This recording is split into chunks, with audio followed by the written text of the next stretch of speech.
Broadcast live. In the house.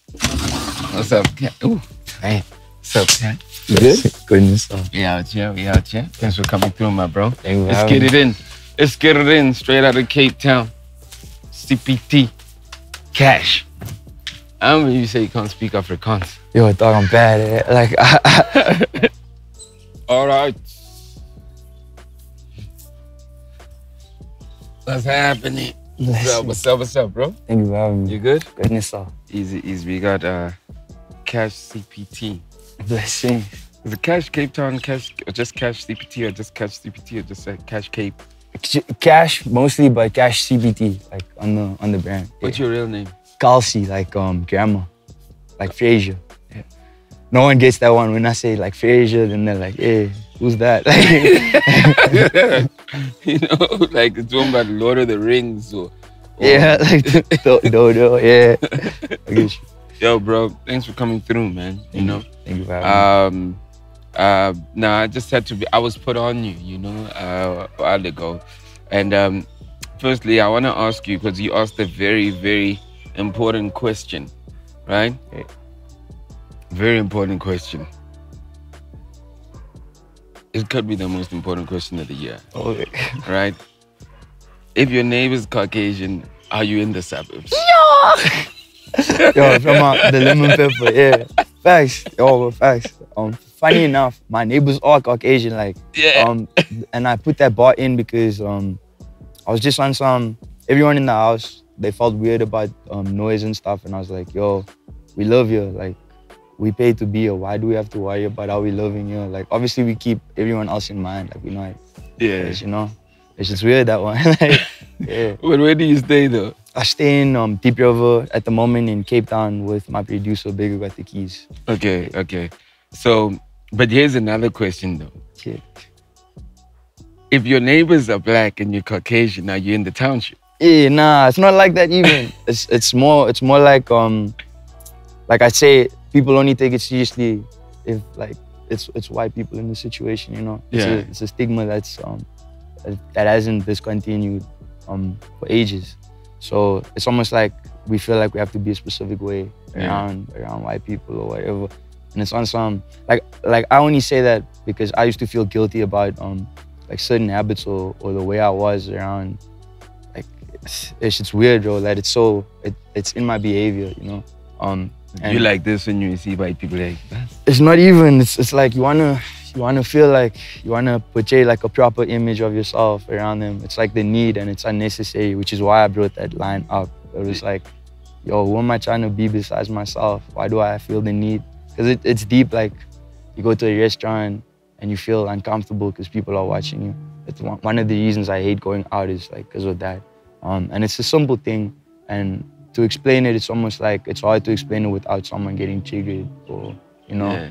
But it's a relevant topic, like, nonetheless. Yeah. It's deep because such a simple line for me, which I thought was actually, it's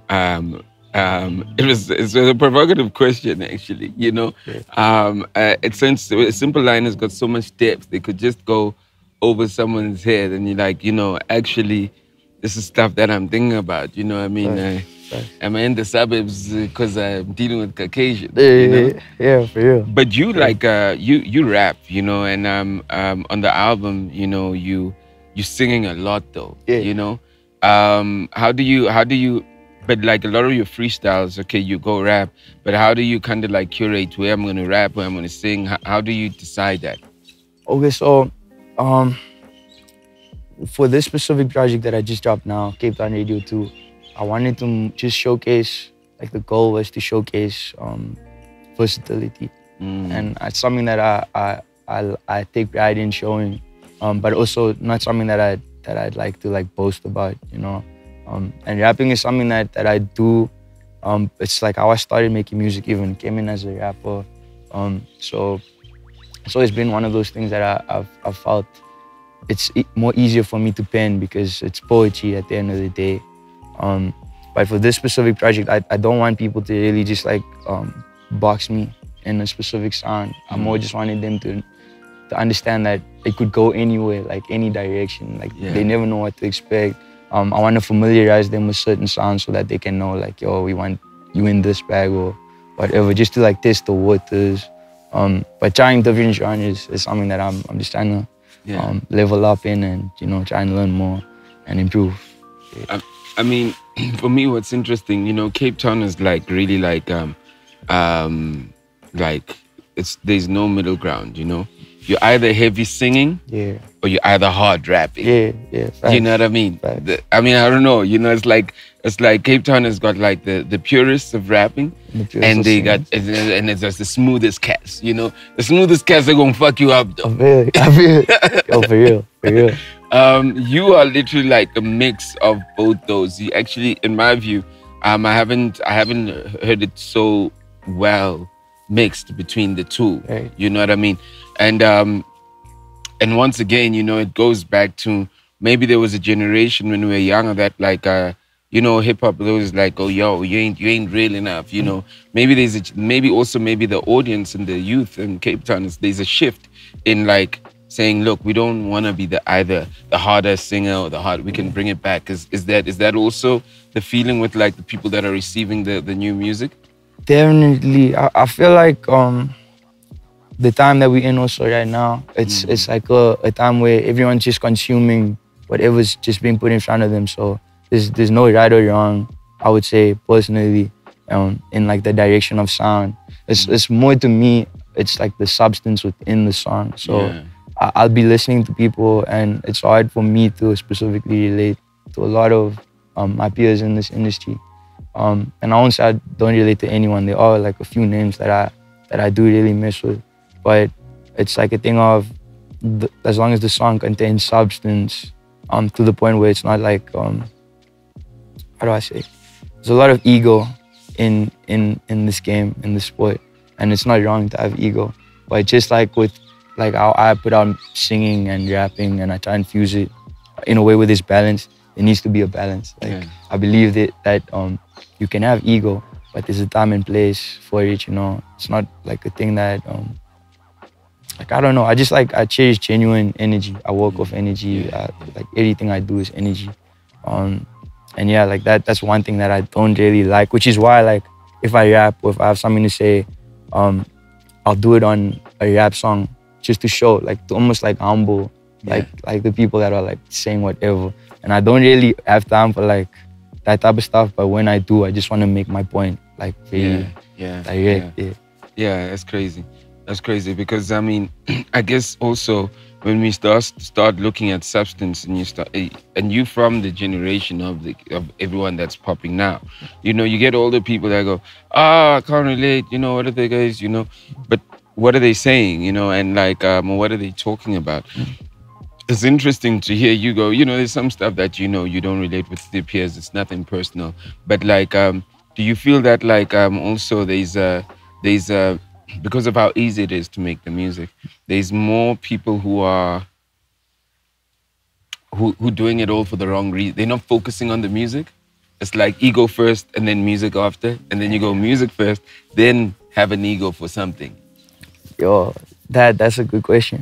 To answer that, I would say it's different for everyone, because I won't judge someone just by the songs that they put out. Okay. But at the same time, it's also like, how can I not have this idea built up in my mind after I hear someone's songs and subject matter.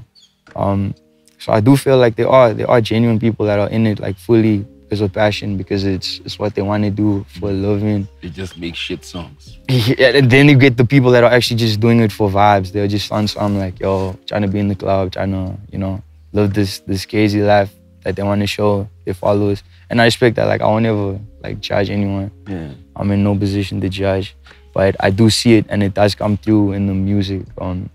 Like the listener will always like pick that up, I feel. Yeah. So it's like the ones that are doing it genuinely, like as a sport, as a passion, as a craft, I back them, and I definitely have time for those. Just because of like the storytelling, the subject matter, the substance, very important. Yeah.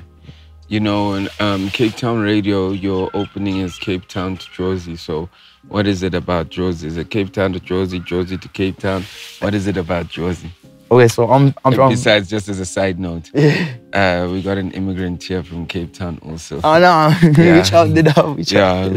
Who's gonna go home on a 9 Rand flight. Yo, you dog. I struggled to get one of those. No caps. Yo, I was in that waiting room. No cap. But he has to pay the full price on the way back. At least you got one. Like, me, I struggled. Sorry, man. Go ahead. The Cape Town to Jozi, yeah. So that song specifically, it's like I don't know, for those that listen to the song, at the end they'll catch a subliminal. It's like a theme song. This the old Silver in the Land theme song. Yeah. Back in the day, that's like all I used to watch because we didn't have DSTV and that. So every 6 o'clock, like I'd be with my mom, and we'd be watching Silver in the Land, and that theme song was crazy. So when we were making this, like Nav wrote the hook of the song, Cape Town to Jozi. Baker did the production, and then I added a little bit of production at the end. Basically, what I wanted, the vision for the song was almost like a bridge, because I'm from Cape Town, but I'm coming to Jozi to showcase like my talent, my worth, whatever like you want to call it. But it's like a thing of I can't solely just I'm not saying I can't, but it's at some point you have to move out of your comfort zone and go to a new place and expose yourself to different environments, situations. And I feel like that's what it was. Like Joburg's very fast paced. The lifestyle is very different compared to Cape Town. And it's like it's an eye opener. So in the song, I'm just trying to say like the first line I say is you gotta love it to feel it. Like you have to love it to feel it. You can't just be speaking from like what you think. Like you have to experience it, and then based off that experience, you'll have your own interpretation of like your understanding of like how it is. And in this specific instance, it's just like the vibe in Cape Town, the vibe in Jozi, just trying to bring it together and just say like, yo, I'm moving up and down, but like I'm still not losing sight of where I came from. Yeah. There's still pride in like my home. And I don't want to lose that, you know. Like I like to emphasize where I'm from. I like to show people that I'm proud, like where I come from. Yeah. So Seven Delan is like, it's the closing. Here goes. And that goes as I go to the Achterland in Johannesburg. You know what I mean? Yeah. Where they're gonna make you watch Generations. Generations was also another thing I used to watch with my mom. Finally, yeah. That's crazy. So I guess, you know, you have these two out-of-towners, you know, yourself and Blxckie, do Denims. How do you meet up with Blxckie? Where did you guys meet up? I mean, he's also been very, like, he's really kind of done a lot of work in a small space of time using the internet, you know? But how do you guys connect, you know, as out-of-towners? And I've been trying to understand the concept of Denims, because even when I saw the video, I thought that I'm gonna see y'all in some of them Snoop Dogg Levi jeans or something else, but y'all walking around in some orange. So yeah, just explain the thinking behind that. Okay, so Blxckie and I, we've known each other for the longest time. Not directly, but just through the internet. Oh yeah. I remember the first time I went to Durban. Not the first, sorry, the second time I went to Durban. It was a while back, and we performed at a place called Warehouse. And him and like the whole crew that he was chilling with at the time came through. I saw them perform. The crowd was going crazy. And I felt like just around that point, I just got to see like the beginning, well, not the beginning, but like just the energy that he brought. And like I performed that same night, and it was humbling because like no one was there for, like, it was weird because everyone just dispersed like when I came on. And I was just like a new brew, just like a brew that popped out. So like I didn't expect anyone to have like time, but it also like was just like a thing that humbled me to like almost just remind myself, regardless of how dope you think you can be, it's not up to you. Like who decides that, you know? That's crazy. That's hella mature also. Yeah, and like just through time, a lot of people would always like hit me up and say like, yo dog, you need to do a feature with Blxckie, you need to do a feature with Blxckie. I missed it at the time because like I was obviously I was on some pride, like, you know, I felt like, yo, I don't need no one, like it's just one of those things. And then through time, like life has it's a crazy way of humbling everyone in the weirdest ways.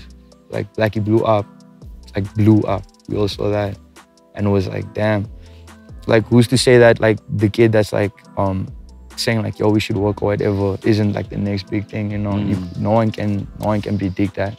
And I feel like just through seeing that, it gave me it made me want to take a different approach to how I view this music and collaborating, and it's just, it was something that I feel like I needed personally to see, to experience.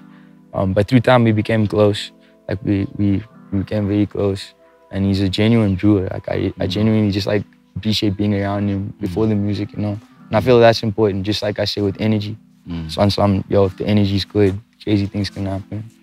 Do you think a part of this mind of not wanting to work is also because there's work with your peers or someone? Is also because there's this idea that like, and like you could correct me if I'm wrong, I feel like there's this idea that everybody is an enemy or not, and I don't want to use the word like everybody is like is doesn't want to help you. Yeah. So instead of you asking for help, you just protect yourself by saying, because I don't want to kind of get get the bad energy or feel off. Let me rather just say nobody wants to work with me, so I don't want to work with them. And the industry's got gatekeepers, so you kind of create these layers, and then it's also your peers because they could be cool with that guy, but layer like funny there. So you just go. So you create that in your head, you know. There's a lot of that creation in artists' head, the idea of a gatekeeper, and most of the times, like you only help yourself when you start saying, actually, let me go ask. Was it like that for you, where it was very much blaming? Yeah, like in all honesty, I would say, like, yeah, that is a thing that I can relate to. I definitely like had people that I blamed. I definitely came with the excuses of like, yo, this gatekeepers, this is the reason I'm not like where I want to be. But it's so much deeper than that. Like even, I'll use myself as an example. I used to make a lot of excuses. I'm not saying that I don't make any more excuses. Yeah. But it was pride that made me make those excuses. It was believing that I have something better to offer that made those excuses. And like, through time, I learned that it's not, like you have to just kind of just take yourself out of the situation. Like you gotta be in the room, whoever you're speaking to, and view it like you're not in that conversation. View it from like an outside perspective, third person view. I learned that in sociology just before I dropped out. Last thing before I go, third person view. No, like, and it's like a thing of when you do the third person. When you look at the situation from a third person's view, it's like you understand, or you kind of betterly understand the perspectives of both sides. Like you understand that no one's wrong, everyone has a point, but like you can both be right. Like, and it doesn't have to cause conflict or prevent anything from happening. And I feel like the more I've accepted that like I can't do this by myself, it's also opened a lot of doors, you know, like it's helped me grow as an artist, it's helped my music, it's helped me improve in a lot of ways outside of music even. It's like, if you can remove pride from a situation and you make that a habit, it opens so many doors, because at the end of the day, pride is like what stops so much. It's also like not a bad thing to have pride, but like I say, there's a balance that needs to come in order for everything to work out like as best as it can. And yeah, like these days I don't make excuses. I just try and do my best. Like it's the best thing you can do. It's just like do what you can and to the best of your capability for the best result. So you're still explaining why Denims doesn't have any denim. Oh yes. So the song, when I made it, Blxckie wasn't on the song, but that song was basically just about, before I came into music, I used to sell like anything. Like when I say anything, I mean anything. And like, one of the things that I used to sell was patch. Like I used to sell a lot of patch. And I used to finesse like the kids in the suburbs. Like I used to sell like greenhouses, indoor, made a lot of money like that. But I was also just moving by myself. I never had a car at that time.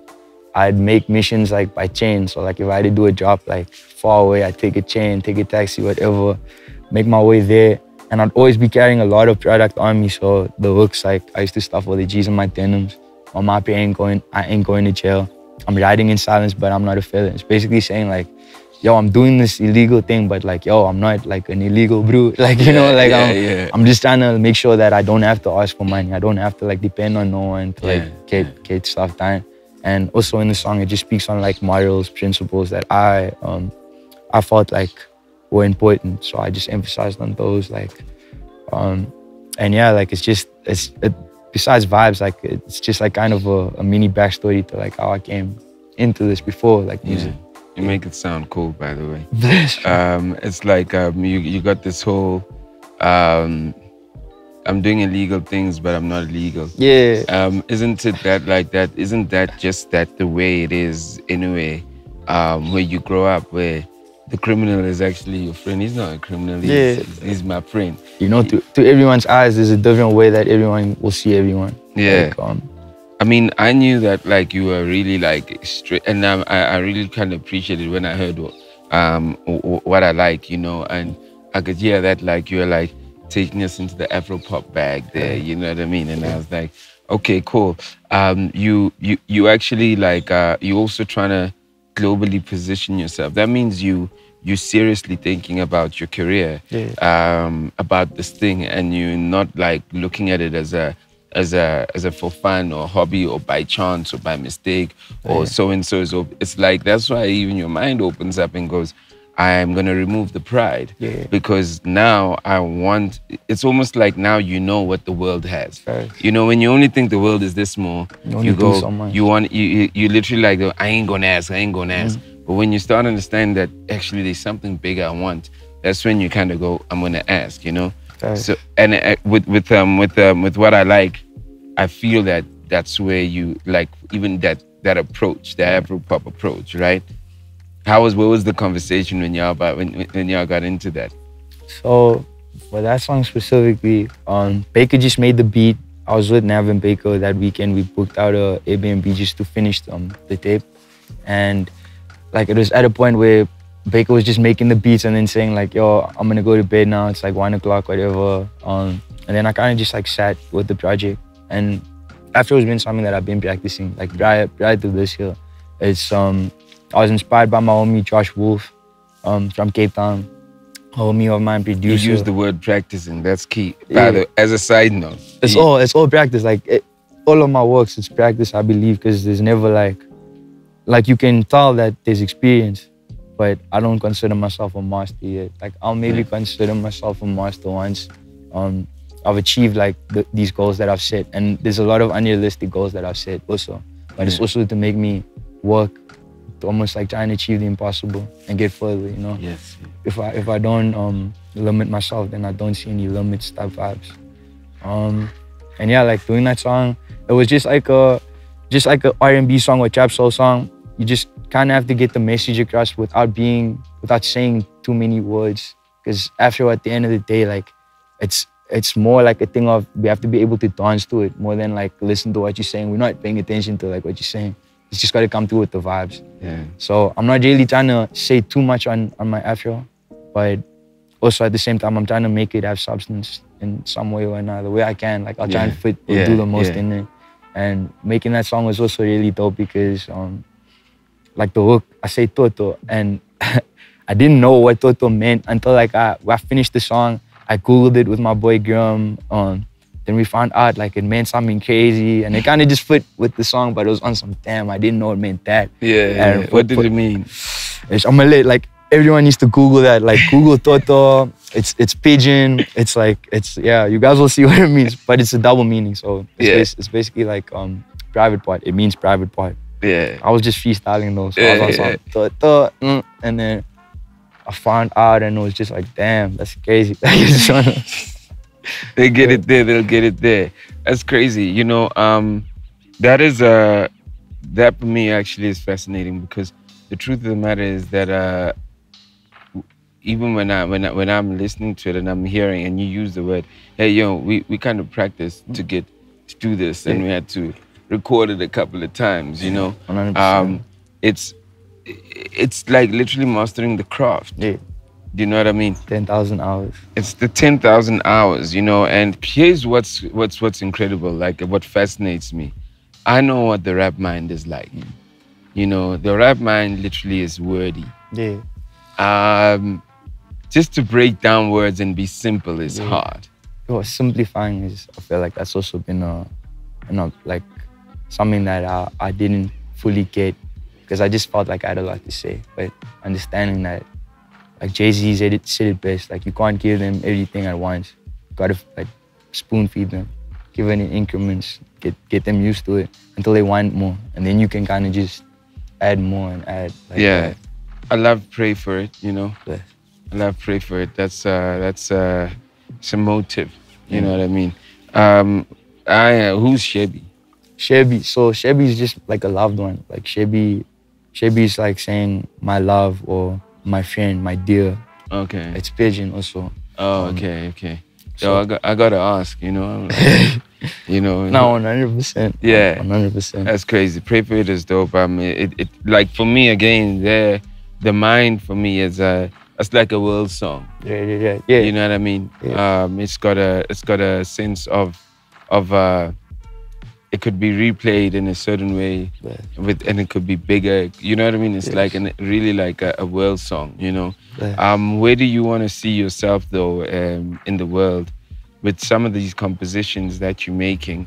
In a couple of years, you did say that you do have some dreams that are unrealistic.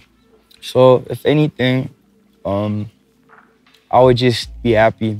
Like if my life at the end, what I'd like is to just be able to have taken it as far as possible, you know? Like a lot of people, even my family, like they would never think that what I'm chasing is realistic. But through like time, I've almost been able to show them like, yo, I can give you faith in this thing that we're working on. And it's not just me, it's like all of my brothers combined. But like, I just want to take it as far as possible. I mean, I obviously have people that I'd like to work with on a global scale, and God willing, like that will happen, or the ones that are gonna happen will in due course. But yeah, it's just the thing of like breaking boundaries that I even didn't believe were like possible, you know. And in life, I've seen some of those boundaries being broken by my team, by myself. It's almost like you surprise yourself just by just continuing, like by not losing sight, even in the moments that are like, damn, like what am I doing with my life? I picked the wrong thing. It's just like you go on and you kind of see it only later on, once there's time that's been put in and energy, focus, dedicated to this craft, you know? Just like with anything, I suppose. But yeah, like I just wanna be remembered as someone that just did the most to their capability, you know? As since you're in the sociology class, you know, I dropped out also. The one that you left with, I mean, like stepping out of yourself, you know, I mean, where do you, that's what I'm saying. I mean, there's a clear generic thing, but this is what I want. This is where I want to go, whether it's Africa, whether it's the world, you know, you know what I mean? Yeah. You know, I mean, personalize it. Like that thing of like the third person view, it's almost helped me in a lot of ways of like, I'd say, like perspective is the most important thing. If you believe that something's not gonna happen, then it won't. Like, perspective is very powerful. The way you view things, the way you deal with situations, the way you allow situations to have an effect on you. You in control of that. Like, you can't control the situation, but you can control the outcome of how you act. And the way you react is very important. I feel like just looking at everything on a bigger scale, it's almost like I'm in a position right now where I have attention. I have people that are looking up to me. I have people that mess with me, and it's dope, and I appreciate that. I'll always be grateful for that. But it's not something that's gonna last forever. And understanding that, understanding the inevitable, understanding that you're gonna face something that no one can avoid. Like death is something that everyone's gonna face. It's part of life. So to just make the most of how you use that time and the life that you have, it's very important. I feel like I don't worry about being the best anymore because of that. I don't allow those things to control me because it's bigger than that. Like what I do, the music I make, it's for people to relate to. So I want longevity. I want people to say like, yo, this song saved me in a dark time, or yo, this song, it just helps me get through my day or whatever. Like it's little things that are just they have power, you know. And like just for us as a whole, like there's so many different religions, but there's so many common things in each religion, each perspective, that it's almost hard to not say that we are one, you know. Yeah, like we are one thing. Yeah. And understanding that like what I do affects everyone else, regardless of like how small I think what I'm doing is. The more conscious you are of like these actions, these small things, it helps. Personally, it's helped me make better decisions. It's helped me grow. It's helped me build relationships. Yeah. It's opened doors. What you playing on your stereo? What hip hop are you listening to? I saw you got into new Grillz, and you're like, okay, and just remind you, by the way, you know. Oh, so I have my mom and my dad to thank. They have a musical background. My mom's a singer. Oh, for real? My dad just has a compilation of songs or a compilation of cassettes, vinyls, CDs that he's just collected because he loves music. Yeah. And I've always been exposed to a lot of different sounds. So, like growing up, there's no specific, I didn't have a favorite, but I enjoyed like rap. Like I just enjoyed like the vibes of it. Like, you know that song, I said a hip hop, a hip it. Yeah. Like that old school stuff was like on the way. I was bumping with Summertime with Nav right now. With forgive me, it's World and DJ Jazzy Chips. Like, yeah. It's bumping that, and it's just on some like, damn, like rap can be clean and you can get your point across. And I feel like there was a phase at some point where Blxckie was just on some, yo, I need to swear, like I need to understand what I'm saying. And it's anger. It's on some like, yo, you just like, I'm not saying that's the wrong approach, but it's on some, you just didn't know how to get your point across, or maybe you just wanted to get it across in that energy. And the people that were watching you were like, yo, if people want to understand what I'm saying, this is how I need to come in. Like, I got to come in like this. And I feel like rap as a sport, like this thing of being the best, like, oh, you can fool yourself and say, yo, I'm the best, but like, be humble, dog. Like, you alive now, there's probably gonna be some dude 20 years from now that's gonna like kill it harder than any of us ever did.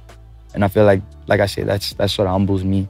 It's just like, when I rap, like it's substance. Like I want to bring back those elements of like, yo, being clean, being smart with the wordplay. It's a craft. Like at the end of the day, like it's not just for vibes. Like I want to make something that people listen to and they're like, yo, like his pen, it's actually crazy. Like you put thought into this. Like I can hear what he's saying. There's like, there's plays on words. I feel like that's what hip hop is lacking right now. There's a lot of vibes going around. But what I mean, just from a listening perspective, and in fact the playing, you know. From a listening perspective, who gives you that when you're listening? Yo, in the world.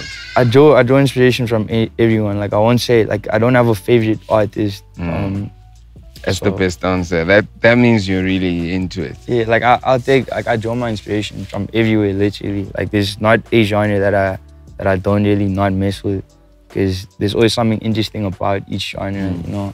So like there's like a few songs I've made where I'll try and rap in like a different language, but I'll still be trying to say it, I'll make sense in that language, you know.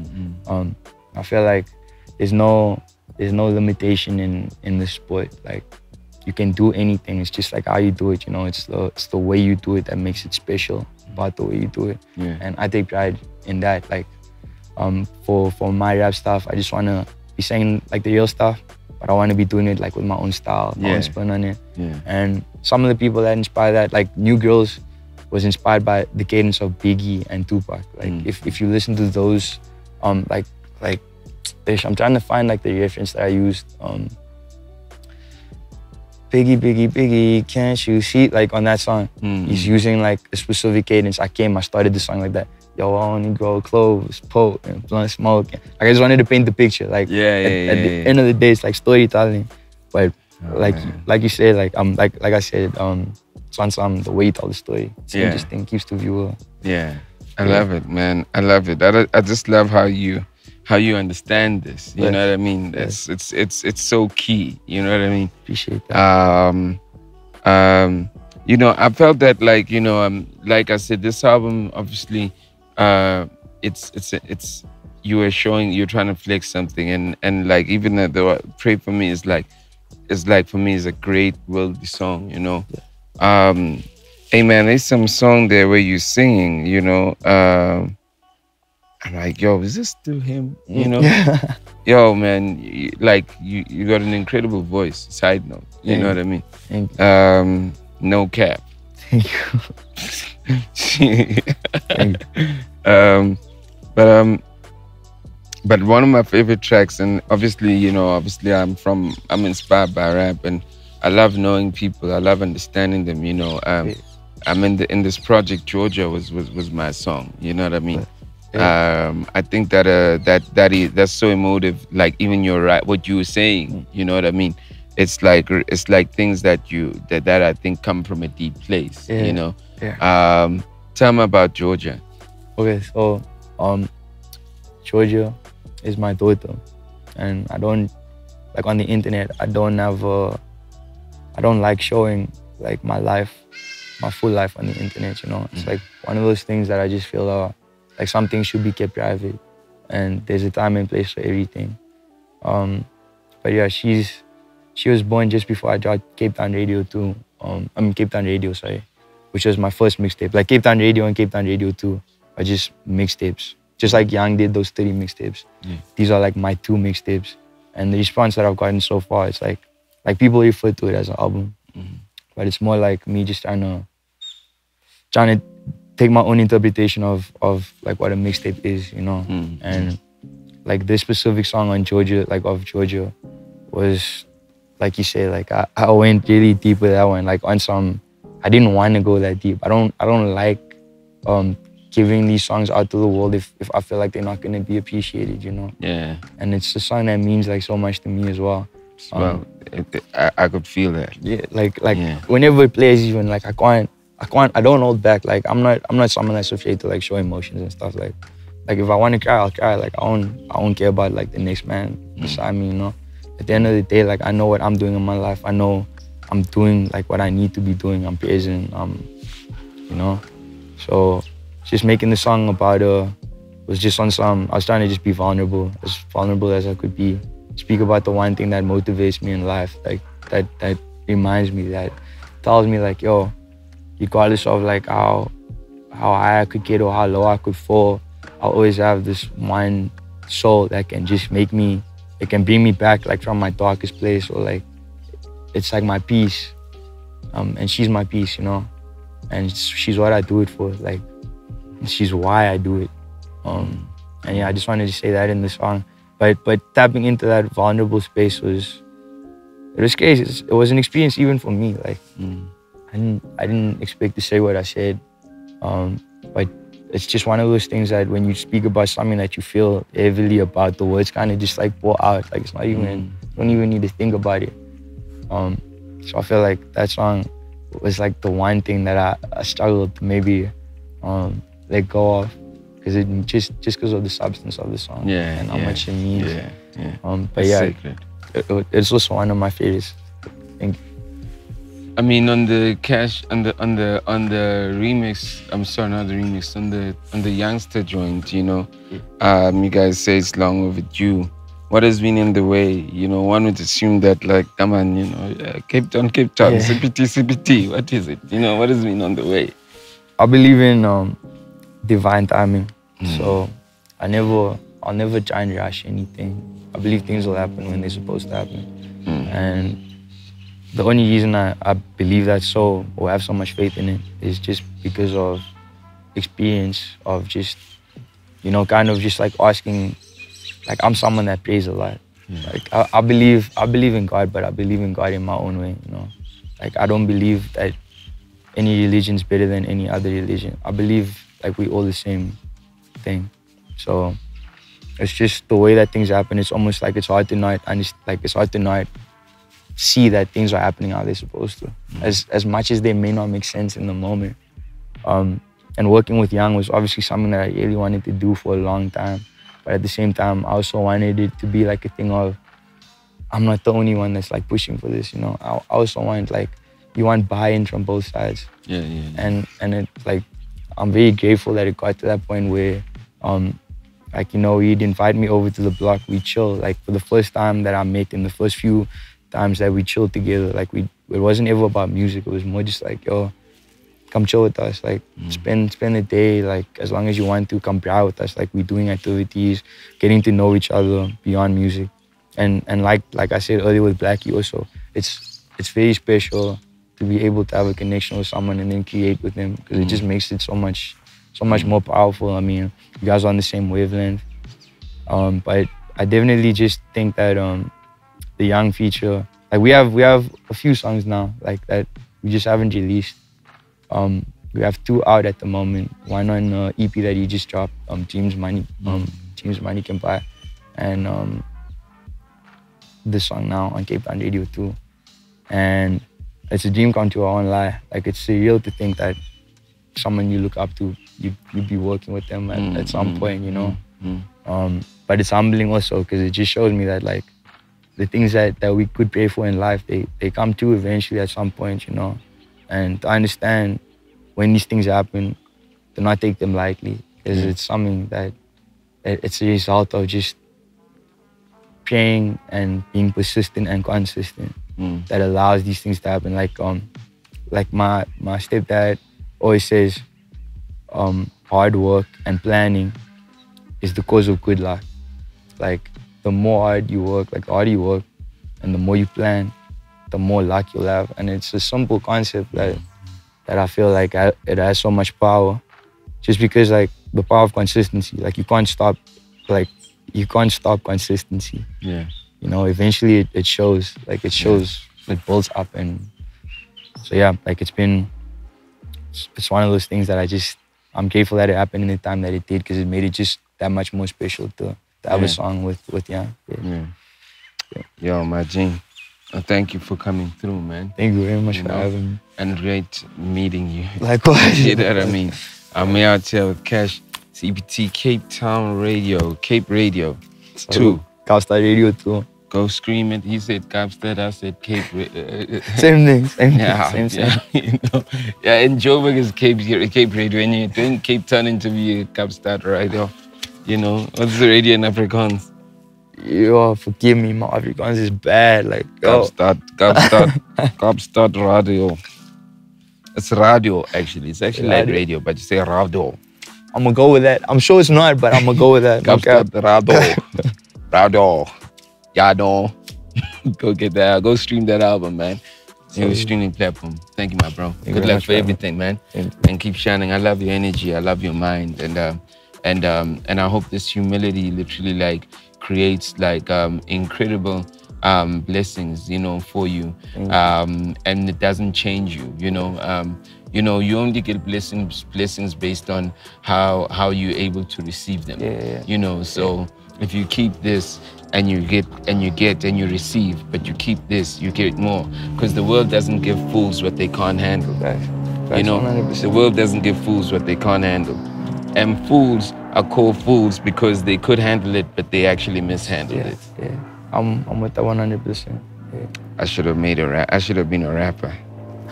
Like, I won't lie, like, I've watched a lot of your interviews, and especially, like, more recent, like the Ricky ones from, like, 2018. It's really, like, it's helped me also. Like, I got it to say thank you. Like, you ask, like, not only ask, but, like, you say, a lot of the stuff you say is, like, really, it's a lot of substance. And thank you, bro. I appreciate substance, like, more than anything. And I'm always someone that's trying to learn. So, you know, there's always keys to be picked up. And you have a lot of those. And I just feel like a lot of the interviews that you've done, it's a lot of wisdom in each and every one. Thank you, man. That I also feel for. So thank you for that. Yeah. Thank you. It's the energy. It's the energy that people give us, or give me also, you know. 100%. Because we all want to be inspired to live, you know. Yeah. And you will never believe. You might say you coming here is slick, but, like, just being around the minds and some of the things I hear, it inspires me. It makes me feel like, yo, you know, it's beautiful. You know, it's just rare, you know, for people to have these chats, right? Yeah. So I think it's mutual. I'm inspired, and I always wish that I'm lucky that the music is as good as the person sometimes. You know what I mean? Most of the times it's like that. Yes. Yeah. Shout out, my G. Thank you very much, bro. Boom, boom, pow. That is a song by Fergie. Yeah. Peace. Broadcast live